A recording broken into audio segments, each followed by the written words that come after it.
Was that me or Jamie? Jamie. Go ahead, my bad. Jamie. I thought that was a question for Andy. That was very Andy's much to you. Andy's most looking forward to was some bullshit like the Balrog or something. What was your? What did you think of this? That's actually a good guess. I zoned out. Whenever someone else is talking, I just give up and I just go away for a little bit. Am I wrong? Was that not your? Let me go listen. No, you were to, absolutely correct. I think I just because Jake asked Andy what he thought and you asked me what I thought, and I got him. But hey, that's podcasting, baby. Hoopla. Welcome to Hobbit Hoopla. The unofficial podcast of Middle Earth, and we are back again with Rings of Power Season 2, Episode 6. We're 3/4 of the way through the season. I can't believe it. I'm so sad. So quick. But we had a great episode and a wonderful one to talk about here today. Episode 6, titled, Where is he? And to answer that question, we have the lore master, Andy Smith. Andy Smith here, connoisseur of many nerdy things. DC, Marvel, Star Wars, Lord of the Rings. I'm excited to talk about this episode. I just turned it off, so this is a quick reaction from me. The siege is here. I'm coming. so excited for these last 2 episodes. We'll talk about episode 6 right now. Once again, just like in season 1, episode 6 ends with fireballs raining from the sky. How cool! Nice. And multiple other moments that our fantasy expert, Chris Pio, will tell us all about. Welcome, Chris Pio. Thank you very much. Fireballs are indeed a high fantasy type of thing. Last week we rolled a d20 and I think it was an 8. Not so great. That's not going to hit when you're casting Fireball, but these fireballs headed to a Region, they're going to hit. And things are heating up. It's true. Wow, incredible. Can't wait to talk. And before we can introduce the 4th member of the Hoopla Crewpla, we do have to put him through a little test. Oh, The most dangerous bath he'll ever take. A trial by Abyss to see if Jake Laxer is still worthy of the God's approval to be on the Hoopla podcast. Jake, go ahead and swim into the ocean, buddy. I'll take a little plunge. Yeah, that's my blowing bubbles in the water sound for you on pod. Jake Laxer here, lover of all things TV and movies. Watch out for the giant squid. We call it the worm. That decides all. The sea is always right. The sea is always right. All right, well, let's dive on in. That's how you do a pun, and Chris. diving all in. Oh, this is incredible. Wow. packed. How do they do it? Baby. How do they do it? And if our audience is still with us after those spectacular puns, thank you for joining us.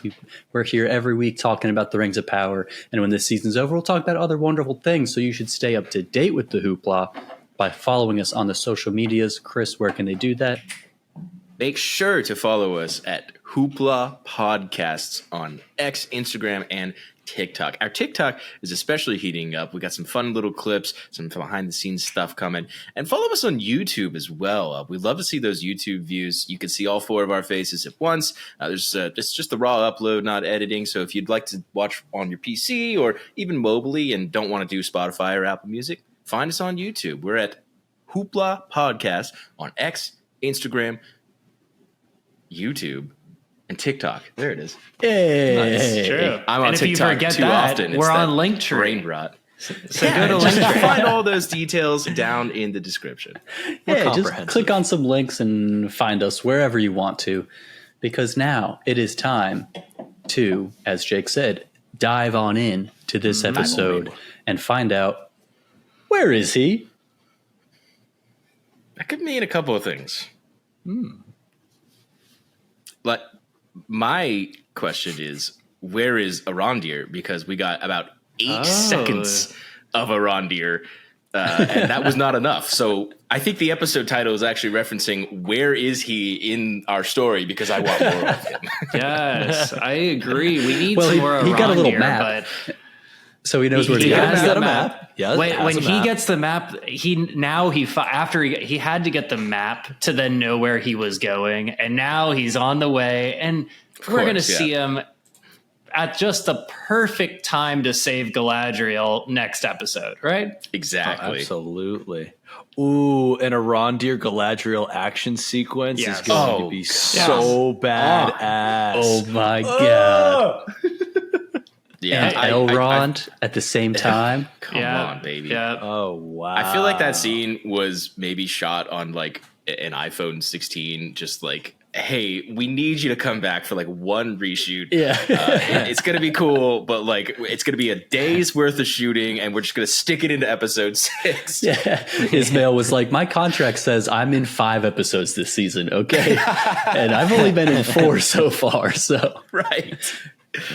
How about Yeah, the introduction of Arondir there? I'm pretty sure half of the scenes he looks at the script for the season. 10 lines, 10 action sequences, all badass. Every one of them. I don't know how they do it. They're like, He what speaks else with his could bow. we do with Arondir? Incredible. Has there ever been an action actor that has had more kill count than words in the media that they're in? He's making a run for it. John Wick. That's probably true. But this is about other movies and future episodes. What I was most excited about from this episode that we got was we finally get to see exactly what Sauron has been planning this whole season. Mm-hmm. From episode 1, where he allowed himself to be captured by Adar and had his whole, let me go to a Region so I can talk to people or whatever. We finally see that his plan all along was to bring the entire orc army right to his doorstep. Uruk. Sorry, Uruk. Yeah. What a conniving little man. What did you guys think of that revelation that we get to see as an audience and that Galadriel has at the same time in her conversation with Adar? I mean, Well, Halbrand. Go ahead, Jake. Yeah. First, we talked about camera angles, season 1. Anytime we see Galadriel and my guy Adar talking, yep, we're going angled again because this is gray area. Galadriel doesn't know where she stands. Is she leaning to the left? Is she leaning to the right? Let's just turn the camera angle to really give a physical property to that misunderstanding. Are they evenly splitting the bill when they go on a date? Maybe.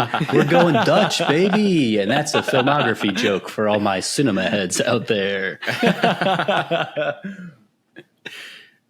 Hey, You Jamie, you asked our opinions, but that was your most looking forward to in our season 1 recap was the interaction between Galadriel and Adar. What did you think of it? I thought it was great. I really enjoyed this interaction. I went and rewatched the first conversation between Galadriel and Adar a couple days ago. And in that we see that Adar mentions how he views the orcs, the Uruks, as his children, and how Galadriel says, well, I'm going to wipe your children from the face of the earth. And we see now in this conversation again, rather than Galadriel wanting to, I guess Galadriel doesn't fully come around to not wanting to wipe his children from the face of the earth, but maybe for a moment have a temporary truce between the two of them, while Adar still remembers that conversation of, and then what happens next? What happens after we defeat Sauron? Will you and your people allow me and my children to have a home? Or are you going to stick with where you were a few years ago and still try to kill me and everyone I love? Well, and as we've learned with Gil-galad and all the other elves, it doesn't matter. Even if Galadriel was a voice of reason for the Uruks, which we've shown have a bit of humanity through their, the second in command in Adar's army, there is no way that Gil-galad and the other leadership would allow the Uruks to survive and live within Middle Earth. So I get why he, is stepping away from Galadriel and having his men bind her, because really she has little to no power, especially when she admits to him that she does not have Nenya the ring. Mm-hmm. Yeah, she kind of gave away her one bargaining chip there. Yeah, she was a little too free with that information. Yeah.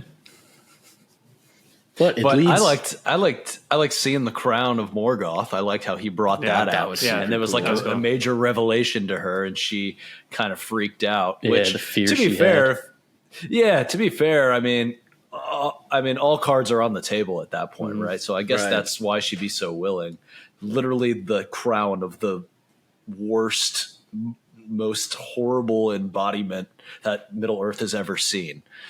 So I don't know. I love seeing actually that conversation was really interesting because they give you a little bit of the backstory they haven't talked about in the past, where he talks about Adar talks about Sauron taking the crown and fitting it, molding it to his head, and obviously we saw in the scene where he kills, quote unquote, kills Sauron.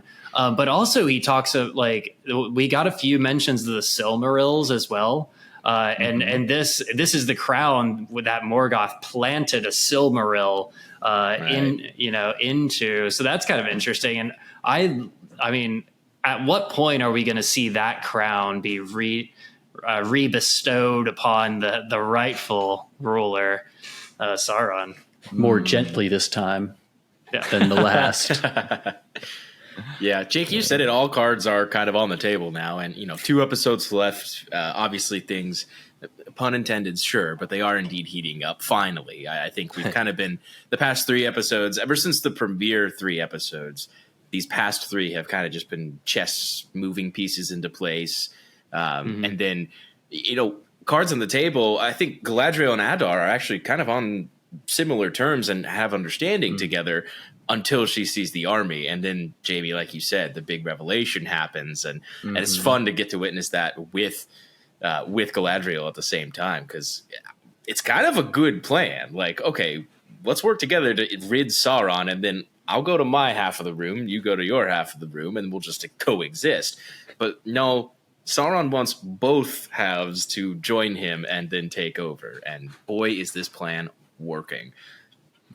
But what I guess my question is, Adar knows Morgoth. Adar knows Sauron. So you would think that maybe we don't know much about Adar. Maybe he has a few other tricks up his sleeves. He's not just going to lay siege and hopefully be able to kill Sauron.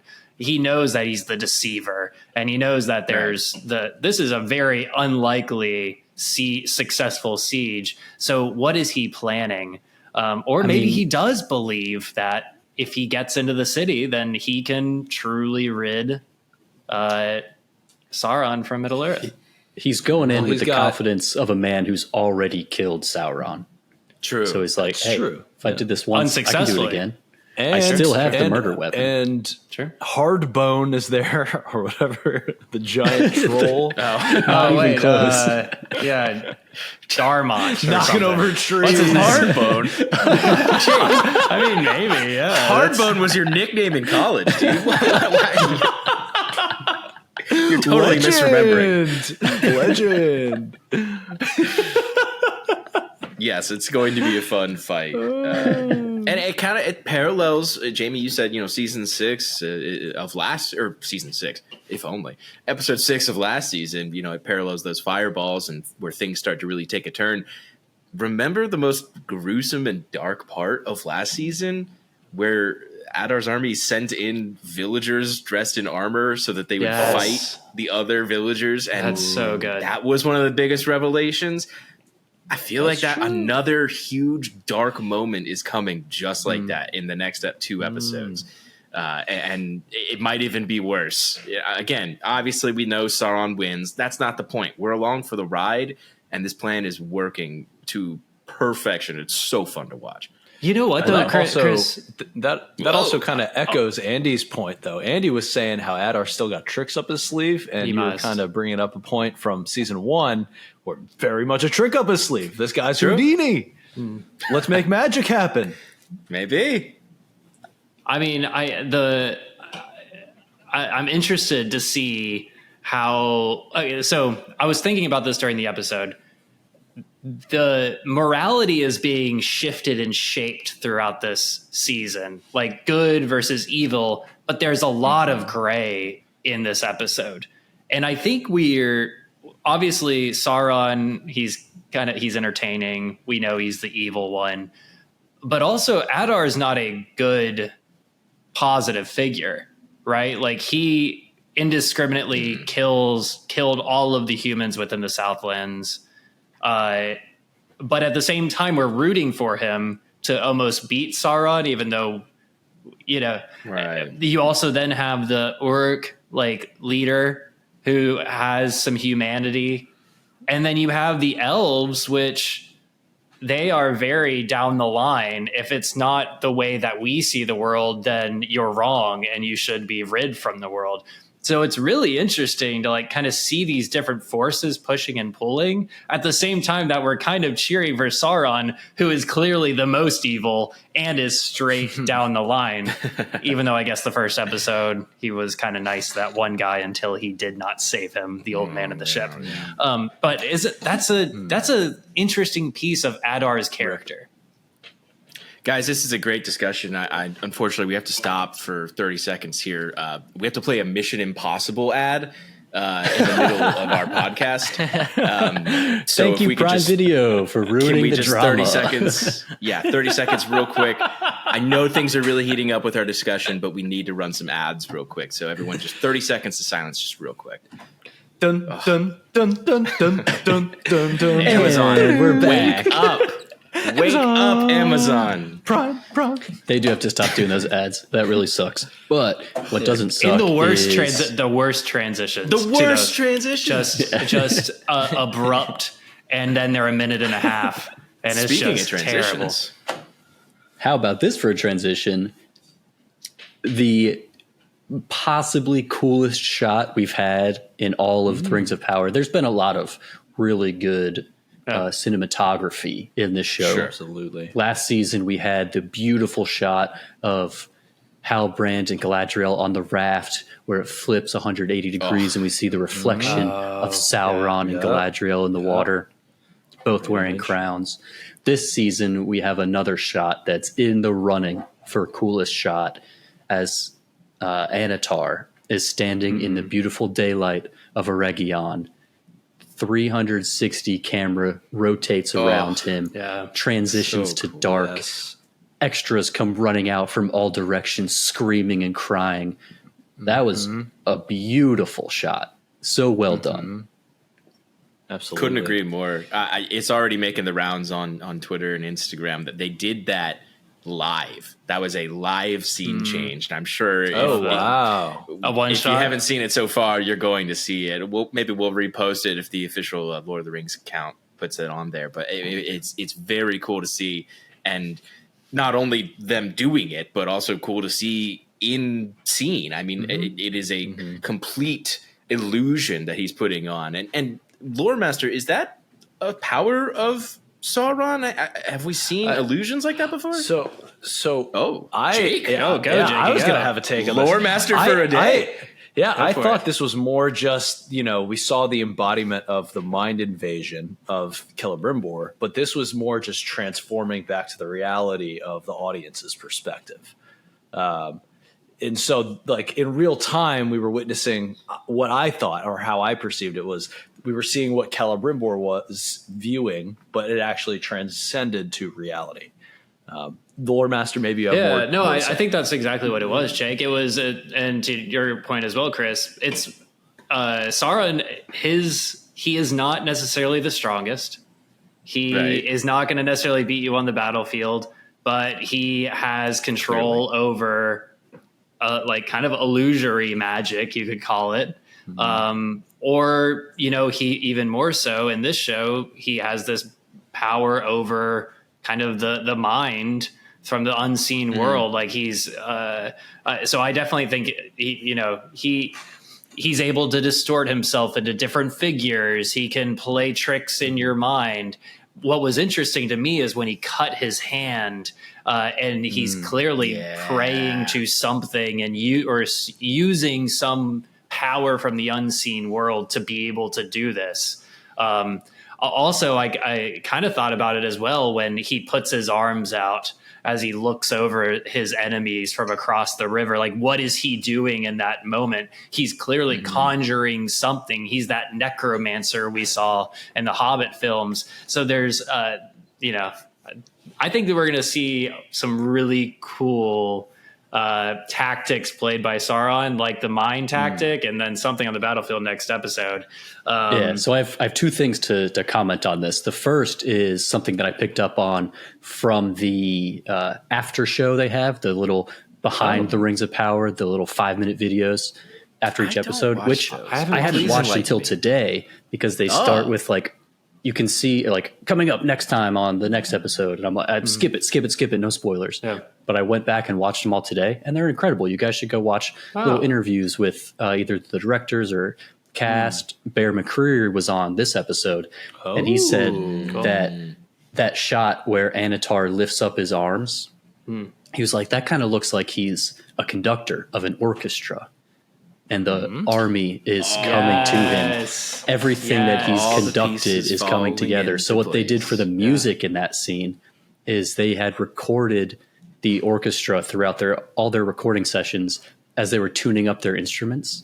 And they played that as he was getting there, rising up his arms to conduct his orchestra. You can hear amongst the score the sound of the army of his orchestra tuning up their instruments, getting ready for battle. I love that. What a good fact to pick up. How cool is that? Fact. And then I don't have a cool concrete answer here, but I also had a question about Annatar slicing his hand. And I saw some ideas thrown about online today that he slices his hand, we see some blood come out, and then a little while later he hands a jar of mithril to Celebrimbor, even though he wasn't able to acquire any mithril from the dwarves. Yeah.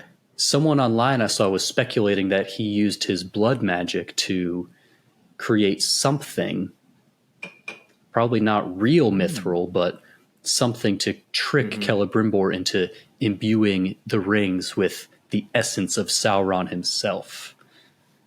Oh, like his blood. Thoughts? And I love that idea. I like that a lot more than me thinking he just stole mithril.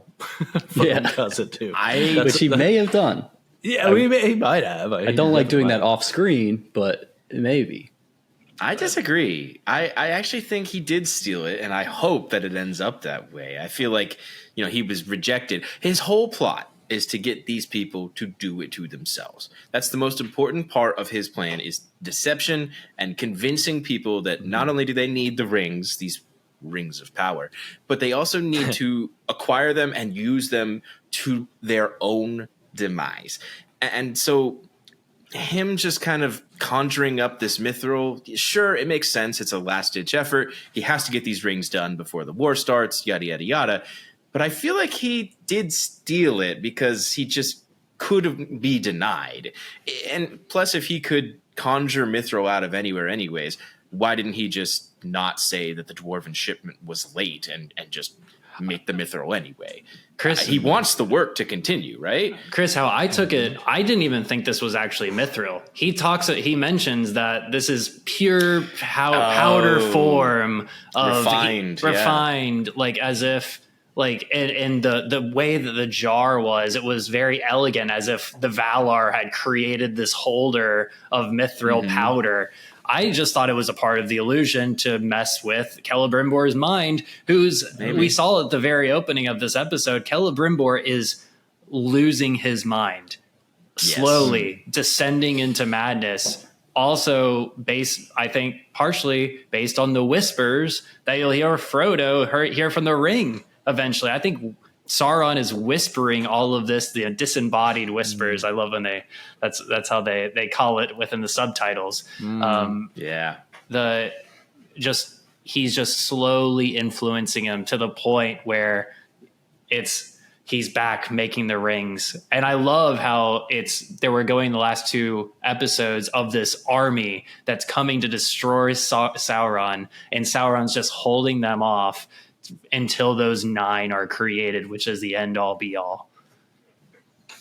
Yeah. Very cool interactions, and seeing sort of the progression of, Celebrimbor and Annatar just working at play here. But if I have to comment in terms of, and I loved their interaction in the past 2 episodes, but if I had to comment on how this all sort of played out, I do wish, considering how susceptible was Celebrimbor sort of presented himself in the first meeting between the 2 of them. I do wish that susceptibility was more on the back end after this interaction. Because now he's totally at the free will of Annatar. At this point, he's totally, there's no filter. There's no form of, being able to stand for his own thoughts and consciousness. No discretion. Yeah, exactly. He's just a tool. A pawn at this point for Annatar. And so I would have liked to see the resistance we saw in the most recent interaction, the last episode that we saw them. I would have liked to have seen that first, and then after it slowly this starts scenario, to get worse. Right. Correct. Yeah. That's my only gripe. Otherwise, the 2 of them have been doing great in front of the camera. I've loved the interactions. This episode was great. Just wish it was a little mixed around a little bit. They could have done it either way, and I agree with you to an extent. I think the reason they did do it this way, though, just to maybe help you come to terms with it, per se, it's a matter of the downfall of the master craftsman. It's the pride of the elves. He is destined to be better. He is the one. This is his moment, and so it had to happen that way, where Celebrimbor thought that he was going to be the greatest smith and craftsman ever. It had to come from him. And again, everything coming internally from these people that are doing it to themselves. But I like what you're thinking. They could have done it both ways. It could have made for a slightly different show, and that relationship could have been even stronger on camera. I will say Celebrimbor's character, I was iffy on the character in season 1, but season 2 has just been spectacular. Yeah. 100%. Absolutely. Yep. Writing and the acting has been really fun. Think he makes it to season 3? Yeah. I'm not going to give any spoilers out there for We will Celebrimbor's find fate. out. Well, I mean, I know his fate. Longtime gamers on the channel will know the sure. Shadow of War and Shadow of Mordor games, where Celebrimbor is already a ghost. Spoilies. 100 years in the future, they're immortal. Yeah, we will see. But I agree with you guys. I'm loving Annatar and Celebrimbor. So much fun. What a spectacular duo. Annatar is just so good at poking Emmy people worthy.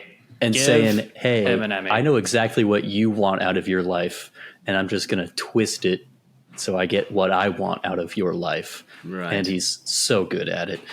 But we do need to transition.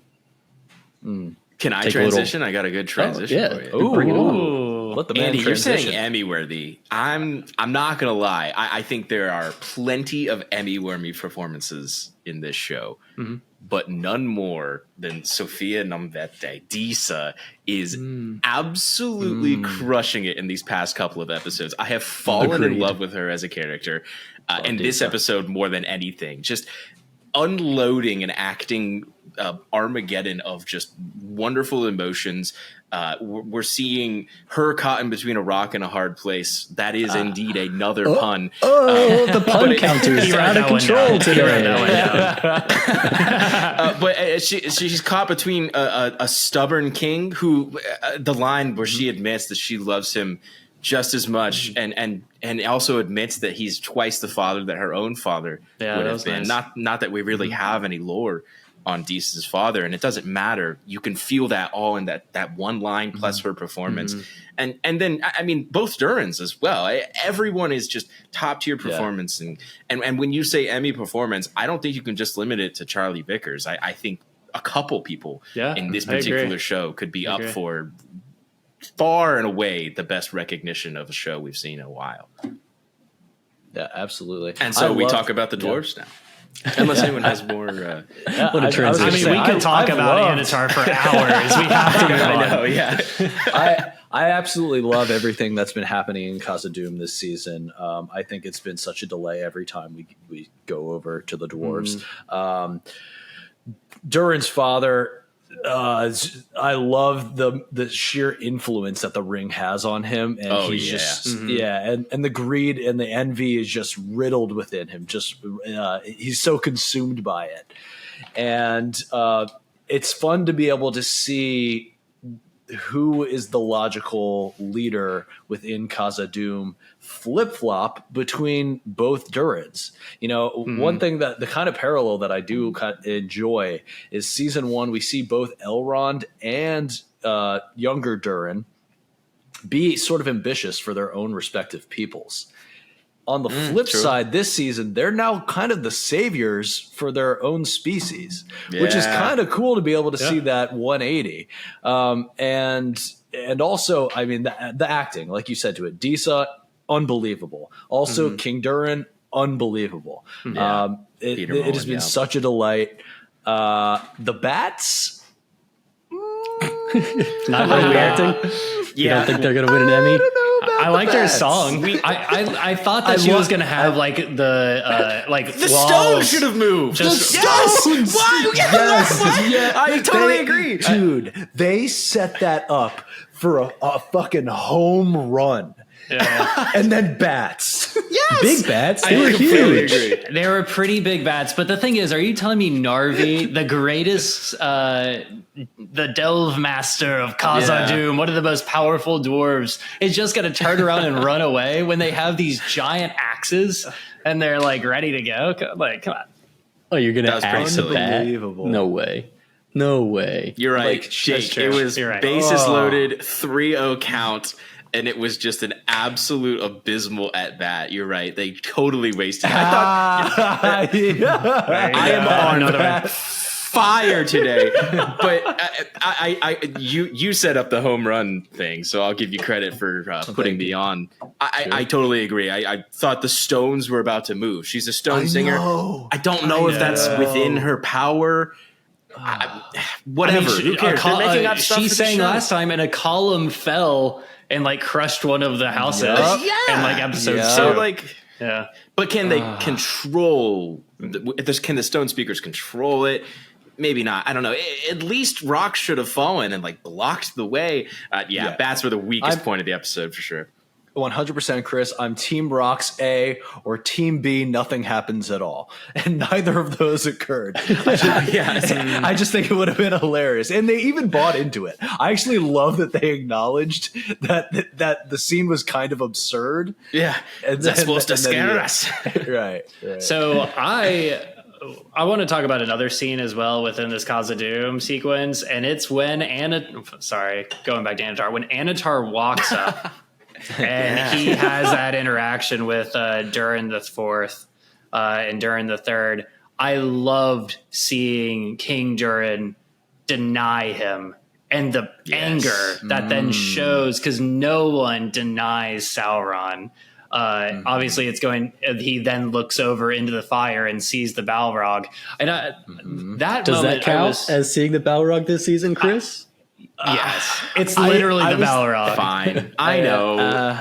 I was thinking that too, actually, in that moment. So my question is: was that when he sees the Balrog? Was this he sees in the fire a vision of the future, or does he even communicate almost like call forth the Balrog? I don't know if that would really make sense, because the Balrog is also like Morgoth's lieutenant. You don't really need to he wouldn't have that ability, but that would be interesting.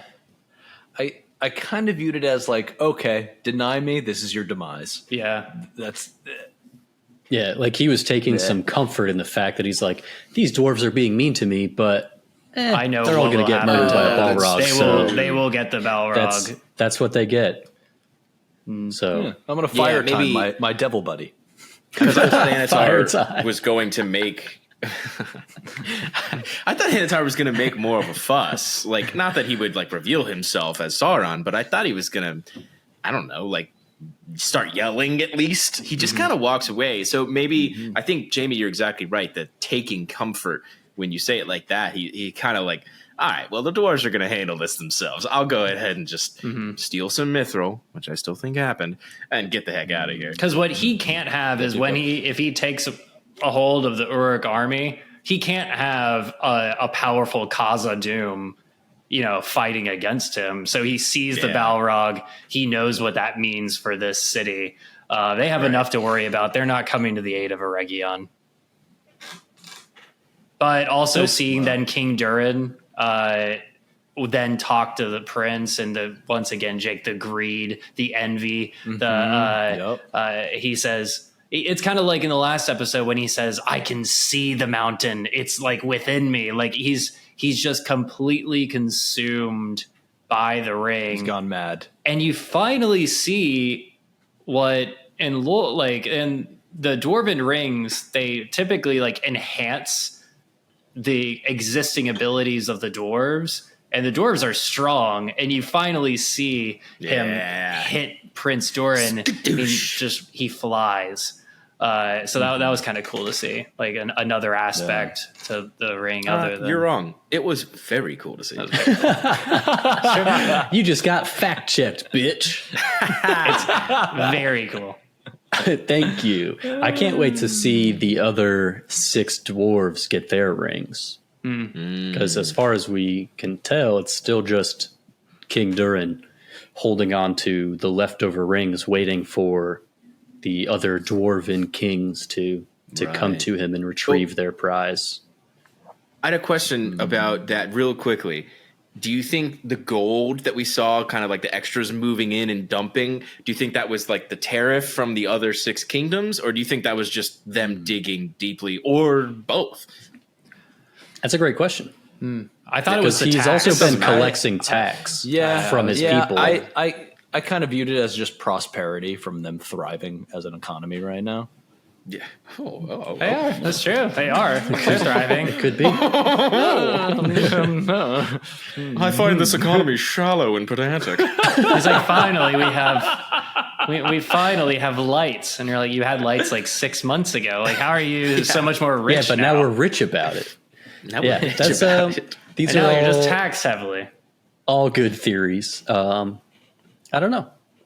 I suppose it doesn't matter because in the end, it's just Durin's hoard of gold for him to just hold on to and cuddle at night. So now, I think we need another beautiful transition from Chris, please, to Numenor. Can you take us there, buddy? Cuddle at night. Oh, I know who's doing some cuddling at night. Poppy and Nobody, baby. Come on. Jeez, they are getting pretty close. A little smooch. Ooh, did you eat lizard for supper? Yeah, that was gross. Nobody loves Poppy. That's the sweetest thing you've ever said. I know. Mary Mac, we do know conveniently, nobody on this podcast loves Poppy either. Wow, that's not true. I think we all love Poppy. Enjoy Poppy's character. I love Poppy. I think we all just found that it was very strange that she just kind of showed up after the season break there. Can I give a quick disappointment I have with this season? And I know, Jamie, you love Nori and the Stranger. You like the Harfoots. Jake, you like whimsical scenes. I think the big disappointment of the season right now is the everything in Rune that's happening. I know. It's a distraction to me from the heaviness and the excitement of everything happening in Eregion and in Numenor. and it's almost just wasted scenes. I know that this is going to be set up for what comes in the later seasons with the stranger and whatever happens. And even the introduction of Tom Bombadil, I love the character of Tom Bombadil, but it Absolutely doesn't need to be there. Bye. And could there be more interesting scenes that they have with some of the other characters in Arondir, right? Like there's there's just more time that could be spent elsewhere. And it just seems just so secondary, especially with the lack of complexity of this dark wizard. It's we know nothing about the dark wizard. They show a dark wizard, and then they call him the dark wizard, but we don't even know who he is, his motivations, why we should be scared of the mercenaries. Like, why are we here? Yeah, the stores are afraid of what's going to happen if the dark wizard finds them, but like, why? What are you afraid of? Yeah. Let us know what you're afraid of, so then we can be afraid too. We can feel something. We can care about the story. Because I agree with you 100%. There's not much going on in Rune, unfortunately. Yeah, feels very much like filler. Tom Bombadil, great to see. I think He's fun. Andy against, he's fun. I think he's nailing the character. I don't know. I haven't read the book, but you guys say he's done a good job. I think he's done a good job. There's the book. Thank you, Jimbo. But I feel like last season, the Harfoots were such a delight to watch and just sort of allow for a breath of fresh air. It's just felt filler. It really has this season. I mean, exactly what you were speaking to, Andy. There's no sense of direction currently. Hopefully they turn that around. We only have It's like, why should I care left. about the staff that you're trying to find from thousands of trees out in the middle of this desert? You don't. It's officially a side quest. And Jamie, I mentioned how you were looking forward to the meeting between Adar and Galadriel. In my season 1 recap, I was most looking forward to what's happening in Rune. I feel like I got the short end of the branch here because there has just been nothing to really care about. I don't know. This is kind of a masterclass on how not to write a villain. The Dark Wizard is just really wasted here. Even the Easterling people or whatever they're called, we still don't know. We don't what even their know who they affliction are. Is. Yeah. We don't even know who they are. And so you're exactly right, Andrew. When you say why should I care, I'll tell you, you shouldn't. It reminds me. I'll throw something at you. I feel like, and it was maybe too early to do this in this season 2. Scratch that. It was absolutely too early to do this in a season 2. But I feel like, remember Game of Thrones where things were heating up, in the good old days, seasons 3, 4, 5 into 6. Remember we had a season where Bran's storyline was just not in the season at all? Yeah. They could have maybe done something like this for one of the storylines in this show, and it might have benefited the other storylines, not only for runtime but for focus. Because again, Arondir, we absolutely need more of him being a badass.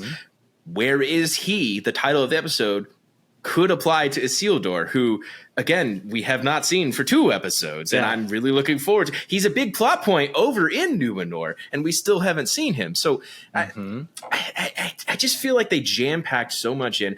I wouldn't be surprised if it comes out that maybe some late 2021 COVID stuff interrupted the Rune team more than the main cast. That's a bit of a stretch to even guess at, but I would not be surprised if something like that comes out. Rune has indeed been a general disappointment, and I don't even want to see Rune in the next 2 episodes because I'm focused on Eregion with this battle, which is going to be so cool, and hopefully save face on the fact that Rune is just a disaster. Yeah. Sad. Desolate. We all ranted on that one. Yeah. It's not a total disaster. It's very poorly executed. I like That's the very true. idea of where they're taking the story with Nori and with the stranger. Like having Nori go on this quest of, she thought her destiny was to help the stranger find his destiny, but now she's debating with what does it mean to have a home and to not have a home, to come from the Harfoots who have never had a real concept of home at all, and to see the themes are there. stores. The concepts Exactly. are there. So the themes and concepts are there that could make an interesting story.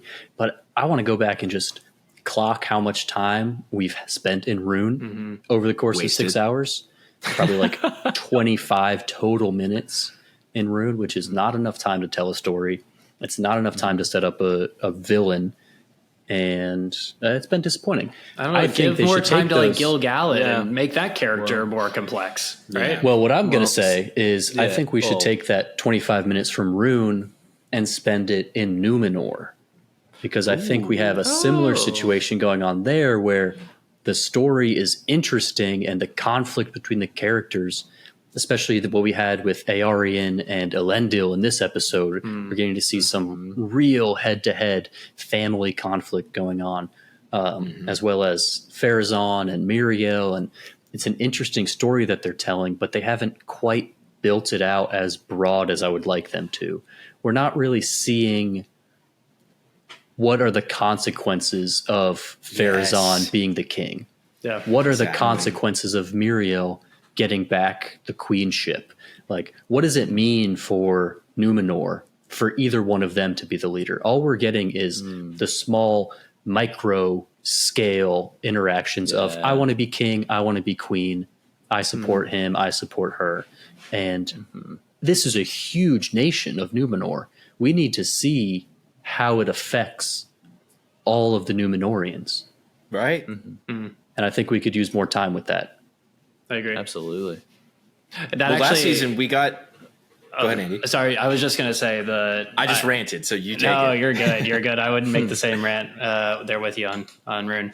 I would love that, Jamie, and specifically see you. Yeah, we see the faithful. They start talking about the faithful, and then you have like the Kingsmen, and I would love to see how then in the city itself, all those people that have been chanting for our Pharazôn see what they're doing to the people that are loyal to the Valar, to the faithful. And, it's in the books, it's a dark storyline on things that Pharazôn's leadership is doing to the people at the lower class levels that are still faithful to Queen Miriel.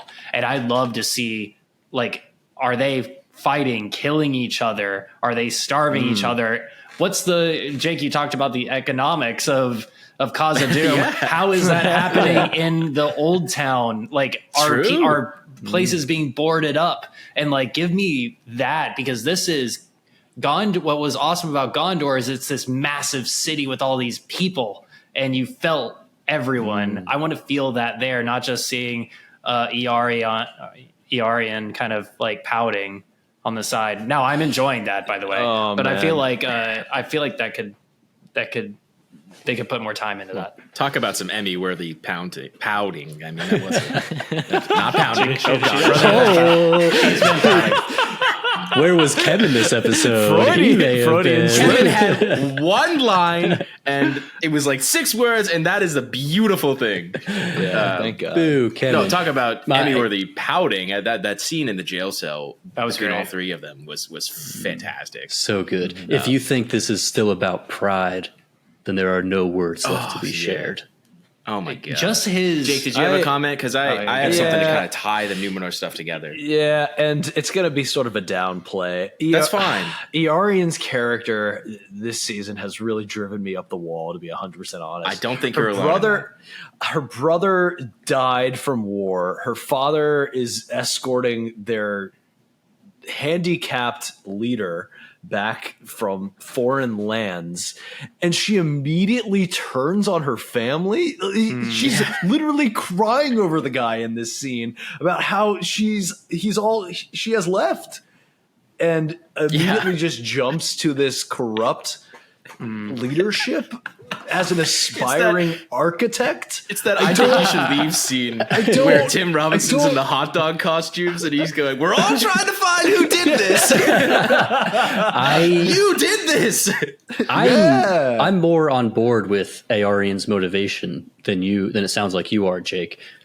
She isn't she isn't abandoning her family. She thinks that her father is supporting the woman who got her brother killed. And so the fact that her brother was killed in this war that Miriel led the way on, she thinks that if Pharazôn was the leader from the beginning, her brother would still be alive. Her family would still be together. And she thinks that Elendil is making decisions that are in line with the decisions that were made that caused her brother to die. And she doesn't want to see him die as well for those foolish decisions when they could just stick with the way Pharazôn sees Numenor going, and everyone would be safe. That is valid. However, you're right. You really want to see her build the Eye of Barad-dûr. She's going to, and I've been right since episode 3 of season 1. That was the worst theory. That was the worst theory at the time, and it's just the best. It's just the best theory at this point. Thank you. It's not.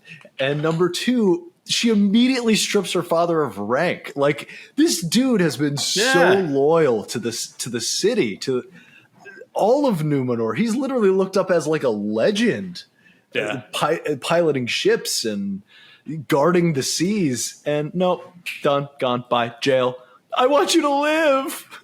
It's kind of that situation. I think it was kind of a snowball situation because she doesn't like Miriel. There's no doubt about that. She found the Palantir and revealed it in front of the whole court. That's true. Because that was her motivation. And Jamie, you're right. But I'm still on Jake's side more that I think her decision making is far too aggressive for what exactly happened. She knows her brother was a soldier. She knows that Numenor might have to eventually go to war. Not all, just because they're living in a prosperous land for 100 and some odd years doesn't mean that there won't be struggling times. So it's just an overreaction. I think her character is having an overreaction. Perhaps this speaks to the point of what Andy was saying earlier. Numenor needs to be fleshed out more. I think that's all what it ties to. Well, and I'll tell you what, Andy, you go ahead, and then I got something. Well, I just wondered, I need to go and rewatch her scenes in season 1. Was this set up to be such a drastic turn against Queen Miriel? Was she? Yeah, I agree. Was there obviously it's based on Isildur not coming back, but I feel like, and something I wrote down. Elendil we talked about the morality of these characters. He is the truest good character in this show. And lawful good for sure. I love that because, and the actor does this as well. He represents Gondor. When you go back and you watch the Lord of the Rings movies, this looks like Aragorn's ancestor. He looks, he sounds, he acts all in a positive, morally good way. And I love that. He's the light of humanity, while people like Pharazôn are now looking towards the fire, Sauron, and others. That scene was so cool. I love Elendil's character in this season. He's so such a positive. Yeah, he is. And I agree with that 100%, but I do have to defend Eärien again against this slander you guys are throwing at her. Because in season 1, we see that she is not happy at all about the fact that her father and her brother are getting shipped out for this unnecessary war. A war to go help people that are not Numenorians. A war to put themselves in danger for something that is not affecting their home. And I think from the very beginning, Eärien has been against that and has aligned in that idea with Pharazôn. And then after her brother gets killed, it just ramps up her disagreement with the fact that her brother was sent to war at all. You know what I think the missing piece is, and why Jake and you disagree, is that no one's there to really enforce Eärion's behavior. It just kind of happens as her character develops. And Jamie, again, you're right, because all of her rationale was justified, but I think Jake's more right because, again, her reactions are overreactions. She's gone way too far in the other direction. So if we had more scenes where even Pharazôn or possibly even Kemen, they interacted in season 1, Kemen and Arion, and maybe it could have been like an unrequited love thing, perhaps, where Kemen is like trying to get her to come over to their side, or even Pharazôn is trying to be like a more strong figure. And force her to come to the right side or their side, not exactly the right side. I don't think anyone's really in her ear. And this is a show all about deception and telling people what they want to hear in order to get to the top of the hill and gain this power. I think maybe we're just missing a couple scenes where she was provoked to have these obtuse reactions. You know, another thing that could be right alongside that, though, is if you did what we talked about and showed not just the nobility in these grand scenes of them in their halls, or like you show she sees the people suffering under Miriel and Tar Palantir, and she makes the decision, these people, they're fine with sending our boys off to war at a far off place, but what about here? And everyone in Numenor is suffering right now. Like, I feel like those types of scenes we've been missing a bit of, and it could justify and not just look like mustache twirling by Pharazôn and others. You know, like, there's reasons as to why people would not be happy with Miriel. Jake, say what you're going to say, because I've been wanting to tie all this together for a while. No, you do. You're ready. You go. Okay, so Andy, you're right. We're missing the vox machina, the voice of the people. We're not getting what's happening in the background, because all we're seeing is the extras following around the royalty. It's the royal court. It's the royal abyssal challenge of the Valar. Last season, I can think of 3 instances where the voice of the people was very impactful on what's happening in Numenor, not just in this high royal court, politics, yada, yada. We had the boat explosion before they even shipped out, where it was an effort to try and get them to not even leave. We had Halbrand in jail, which is more of kind of a side thing, but we got to see how they handle an evil threat, an unknown threat coming into their land. And we got the whole sequence with the jailer and Halbrand gets in that fight with the people that are coming out of the bar. Those are just people. Those are people of Numenor. And I think the biggest one is the summer soldiers, where Galadriel is teaching the Numenorians in that sword fight scene. This is something where we finally understand that the Numenorians are a peaceful people, and they've never known war. So Galadriel comes in and shows them up, which is a great scene. But I think that is what we're missing this season. We're not seeing the layperson and the reactions of what's happening in these high courts. All we've seen is the eagle fly in. Well, not everyone down there saw the eagle fly in. Right. Yeah. Chris, you mentioned it would have been helpful to see perhaps a relationship between Kemen and Iarion. Completely agree, because we saw that flirtation in season 1, and that would have been just the tying knot for this all to sort of make sense in terms of her escalation, because now there's an emotional attachment beyond just, beyond her, her father going up against, maybe her perspective of it all. Right. And, added weight. We did see Iarion at the tavern scene in one of the first couple episodes with Chris's favorite line. That is the ale speaking.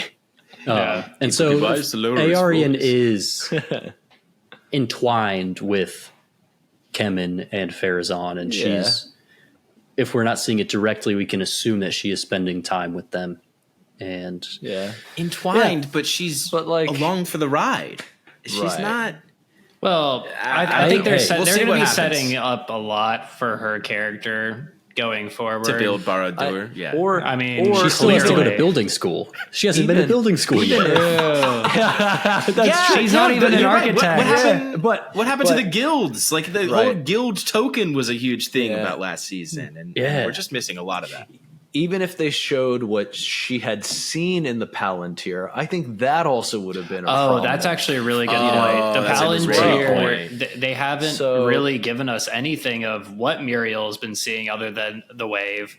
We know that Elendil is moving away from the city, and then I guess Farazan is now talking with Sauron. So what? Right. Yeah, what a hypocrite. Like what's happening on her side? Is she talking to Sauron? Is she being deceived? Maybe. Yes. She's talking to Sauron. He's like, hey, study up, girl. You're going to need to know everything there is to know about blueprints, about the strongest type of steel, about sick black accents on the parapets. Study the fuck up. So funny. I perceived. Oh yeah, my bad. Go, Jim. After you. No, I sort of perceived the Palantir vision by Farazan as his coming to terms that Halbrand is Sauron, because not 2 seconds later, that reveal is explained per dialogue between Adar and Galadriel. It's cut very well, yeah. So to that point, I think then Farazan realized that Sauron is the reason for the corruption or the turmoil. I shouldn't say corruption because now he's kind of happy that he's taken the reins, but the turmoil that's fallen over all of Numenor. That's a great catch. Yeah. That makes a lot of sense to me. Good point. So one thing we did not talk about, though, is the actual scene with Elendil almost getting into the water and then Miriel walking in. I thought that visual of the fish, the giant beast in the water, might be one of the best CGI shots so far in this series. It was very good.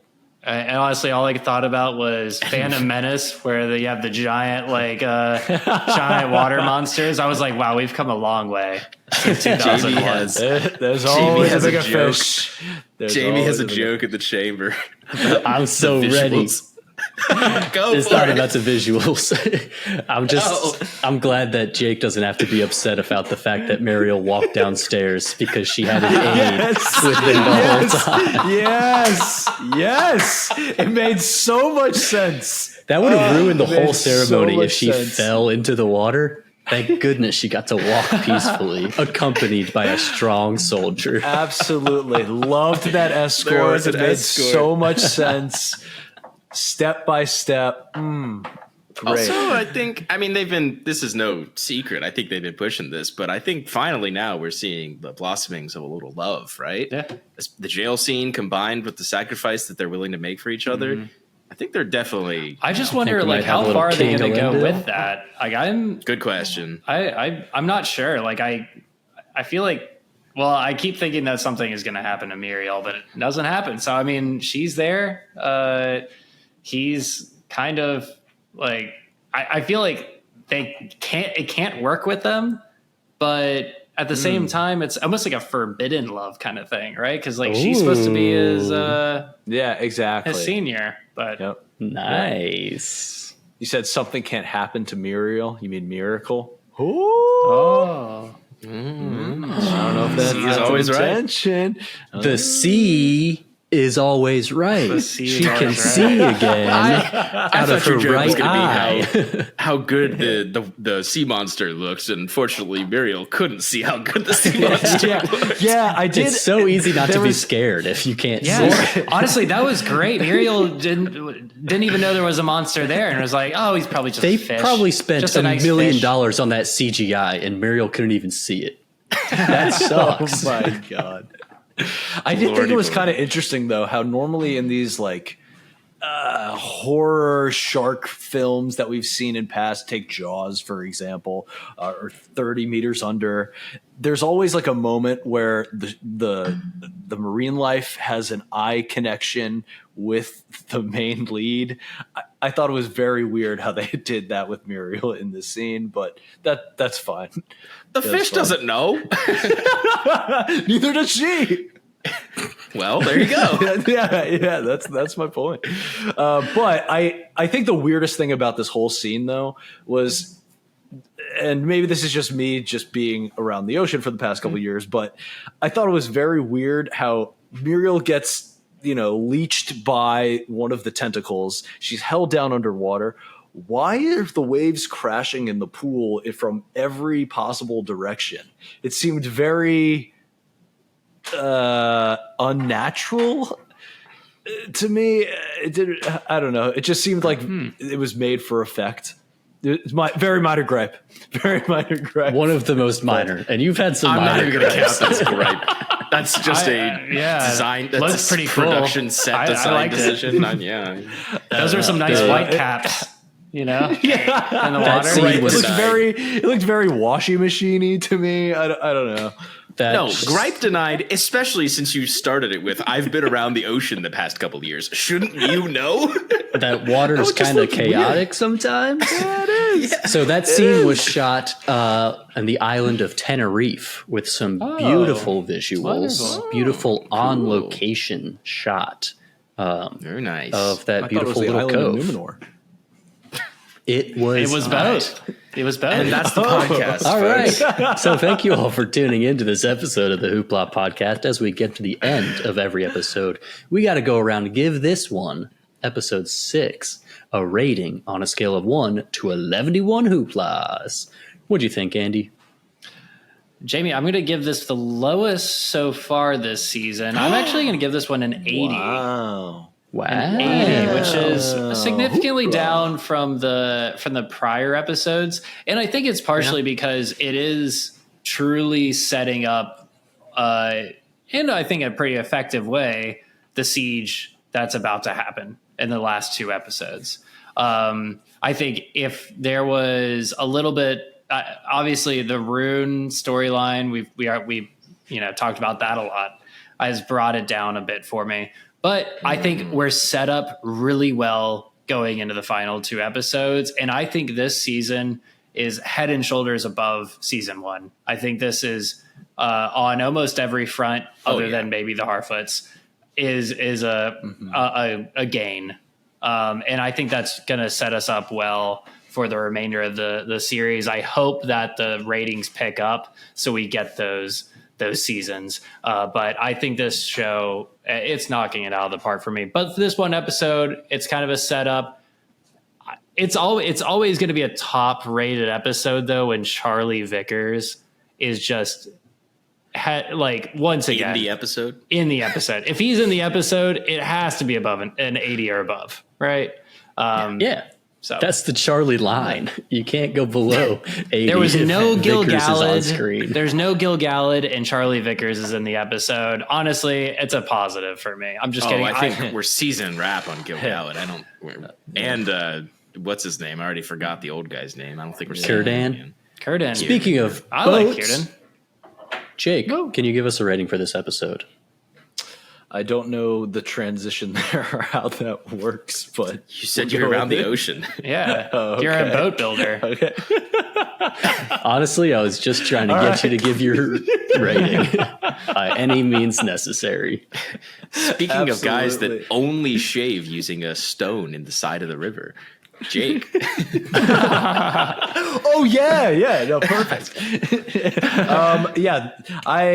I greatly enjoyed this episode. I wanted to give this a 100. I'm going to drop it down 3 points Wow. due to everything going on in Rune. I'm going to give it a 97 out of 100. Hoopla. That's a heck of an episode. The highest rating of the Yeah. season. I love Huge. it. I greatly enjoyed this. Really fleshed out the Celebrimbor Annatar storyline. I like to good. see we have Galadriel and Adar working together, with her coming to the realization at the end that this was all part of Annatar's master plan.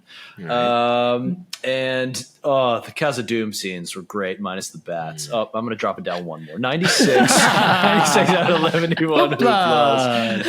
They were so close to knocking it out of the park. But yeah, this was a great episode. Very entertaining. Found myself enjoying multiple scenes throughout the show. Looking forward to next week. Beautiful. What did you think, Chris? Andy, I think you're on an opposite sine wavelengths here because last week That you happened rated last pretty week as high. well. Yeah. Yeah, and we went pretty low. I'm actually going to jump back up. I dipped down into the 70s last week. I'm going to give this one an 85. I think the pieces are all there finally, and then some of the acting in this episode just really raised my opinion. I think everyone here, it's so refreshing to see a show that people are actually excited to be in, if that makes sense. We've watched, I'm not going to say those banned words for the podcast, but we've watched a couple of shows, maybe out of the Marvel side of things, even outside of Marvel. Some shows out there, we're getting these 8 episodes and we're getting these long production times, and we're just the actors don't even seem excited to be there. The writing is just kind of mid.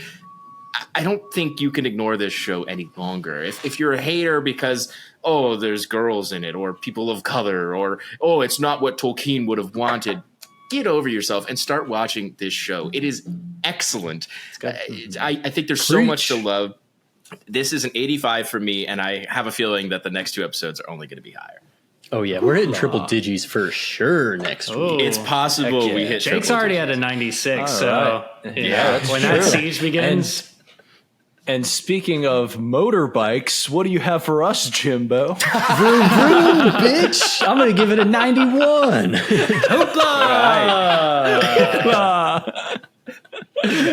Yeah, I mean, Annatar, Celebrimbor, 10 out of 10. Khazad-dûm, 10 out of 10. Numenor, I think aspects of it are beautiful. Maybe we're not getting nearly enough Numenor as we should.